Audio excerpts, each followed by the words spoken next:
What's up guys, welcome back to another video. This is part 2 of my ARRMA VORTEKS project. The goal of this project is to make this ARRMA VORTEKS even tougher. One of the weaknesses with the ARRMA 3S cars is the plastic drive shafts. They have a U-joint and a pin, and basically if you run too much power, if you launch too hard or if you land funny, the U-joint comes apart and the pin comes out. In part 1 of this video, you saw me fit the ARRMA upgraded CVDs, the wide arm kit, some Louise M-Cross tyres, and a Ford F250 body shell by J Concepts. Since making that video, I came across an issue. That ARRMA CVD set is only suitable for the shorter arms.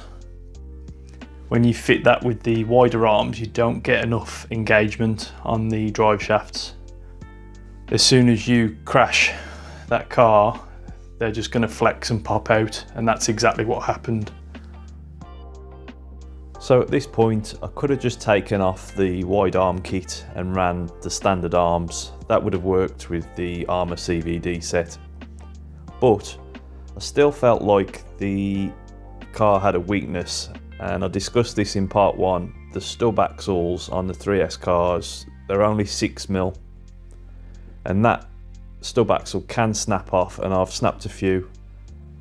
The ARRMA CVDs still have that same stub axle size, and for me that was always going to be a weakness. I felt like it was just something waiting to break.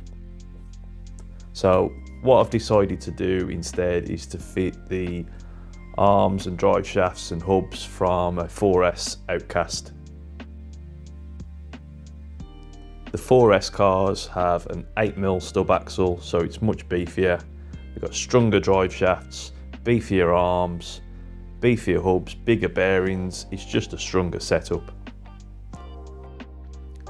So to go along with the Outcast arms, that's going to use a 17mm wheel hex. So we're going to have to change the wheels. I'm going to use these. These are 140mm in diameter. They're slightly taller than the Louise wheels there. Also note that the wheel mounting face, they've got essentially a 0 offset. So the mounting face is very close to the outside edge. The reason that I've chosen these is because of that. I know how wide the Outcast arms are going to make this, so this will reduce just how wide it's going to end up, but we'll see how it looks. The final piece that I'm going to be fitting is to do with basically protecting the drive line. I noticed that now you can buy aftermarket center differentials for these models. That should help protect the gears and the drive shafts.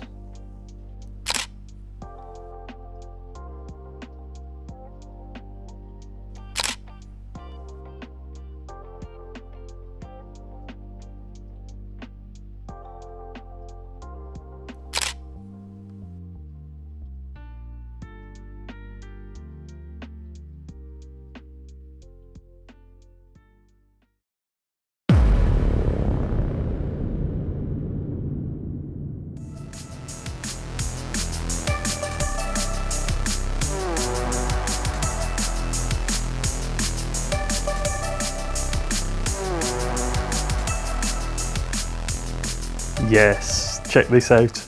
So it's all back together with the Outcast arms, got the new wheels on there. What do you think? I'm pretty pleased with how that's come out. So I did have some issues trying to get the aftermarket centre differential fitted. Even though I'd clearanced the chassis, it was just really tight getting it onto the rear splines. I don't know whether that's the case with all of them, but with this one, it was a pain in the butt to get on. But it's on there now and everything's moving freely. So next up, we'll get it out for a drive and we'll see how it goes. One thing worth mentioning with this setup, I said I was using the ZD Racing Pirates 3 shocks. With the Outcast arms, I found that the springs just weren't strong enough. So as you can probably see, I've got two sets of springs. There's an inner spring and an outer spring, just to try and help prop them up a bit. Especially if you're going to be doing jumps, they're just not strong enough.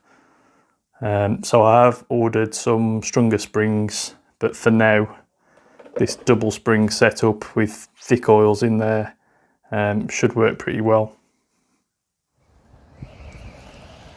Okay, so for its first initial run, I took it to this grassed area.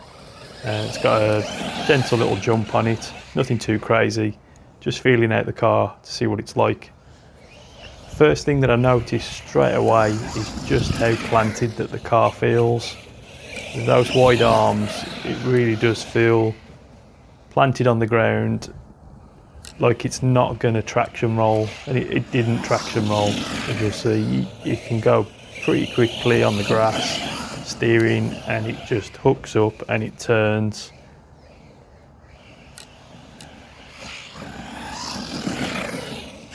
The suspension seemed to be working pretty well too over this little jump here. Yeah, I was quite impressed with how it was getting around. That centre diff, definitely noticeable. You can get the power down a lot better without popping wheelies constantly. This is on 4S here in this clip. Got plenty of power. Okay, so on that note, I'll quickly talk about the electronics and the gearing. It's got a Surpass Hobby 150 amp ESC. These are 2 to 6S rated, but I wouldn't recommend running them on 6S. Up to 4S, they've proved to be really reliable for me. The motor is a 3665 size can. It's 2900 kV. Probably pushing it a little bit for 4S, but we'll keep an eye on it. Got a big fan on there, which is a 4028. Now you can see the centre diff housing there. For the gearing, I went with a 12 tooth pinion. Basically I went as small as I could on the gears, knowing that I was going to run it on 4S and the motor being quite high kV. Geared it as low as possible just to try and take as much strain off it as I can. We'll keep an eye on the temperatures. I think probably having these, the centre diff housing on these, that casing is aluminium, so it's going to act as a bit of a heat sink. So we'll keep an eye on temps. But for speed wise, we'll have to see how it gets on. It should still be pretty quick. So the goal isn't to make this fast. I just want it to be able to have enough wheel speed to still be able to flip comfortably. Another thing that is worth mentioning regarding the motor size, as you can see here, standard these cars come with a 3660 size can. 60 is the length of the motor, so this one is a 3665, so it's slightly longer. But as you can see here, there really isn't any more room left on the short wheelbase chassis to go with a longer motor. Maybe you could fit a 4068 size can in there. I don't know, maybe somebody else has tried this. So that's what I'm limited with, is a 3665. So yeah, that's it. It's got a standard servo in there. It does the job. It's not great, but you know, gets around. Do recommend these dirt covers as well. Keep all the muck out.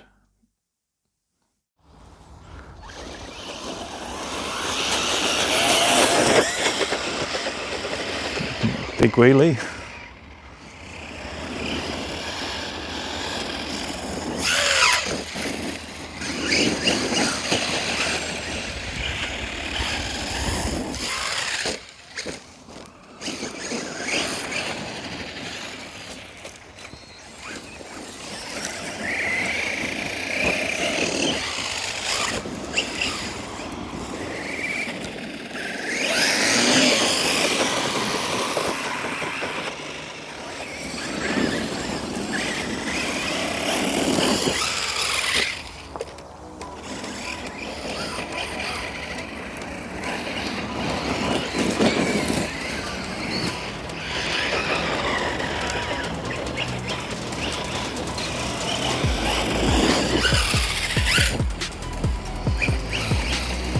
big jump. You see that then?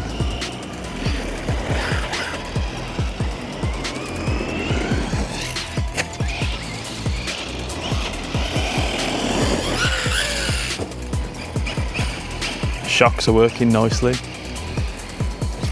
especially over the jumps. It is squatting down a lot though when you accelerate.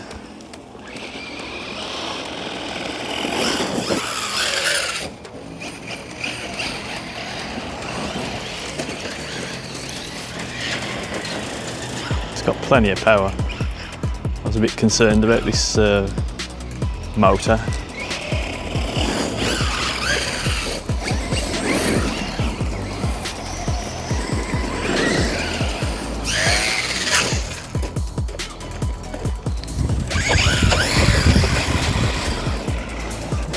I love how it holds the wheelies now.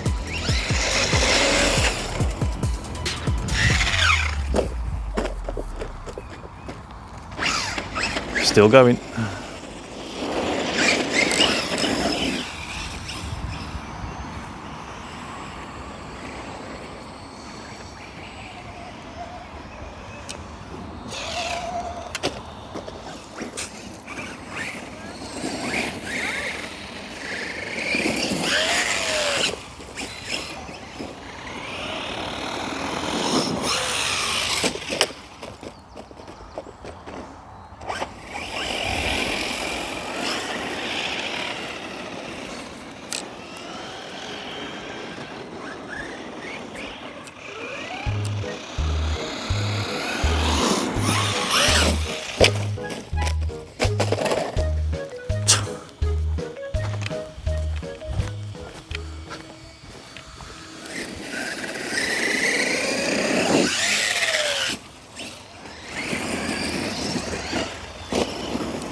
Go.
Who put that ramp there?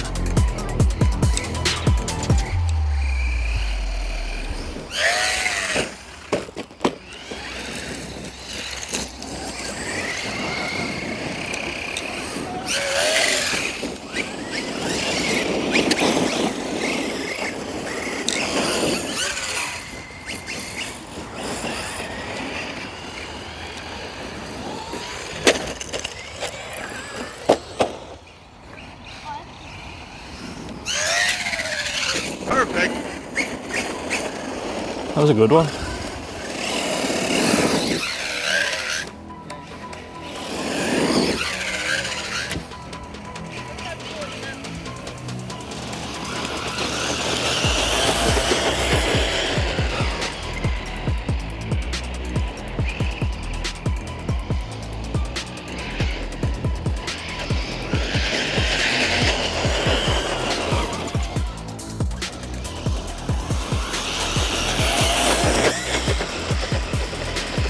Big wheelie. Okay, so that's going to be it for today's video. Really happy with how the car came out. I think we can call that mission accomplished on this project. Let me know what you guys think. Yes, I think it did become a little bit of a money pit. It's not really, can you even call it a Vortex anymore? It's pretty much a short wheelbase Outcast. Pretty cool project. We'll see how it stands the test of time, but I think it's pretty durable now. Lots of crashes and tumbles in that video. Let me know what you think, drop a comment down below. Cheers for watching.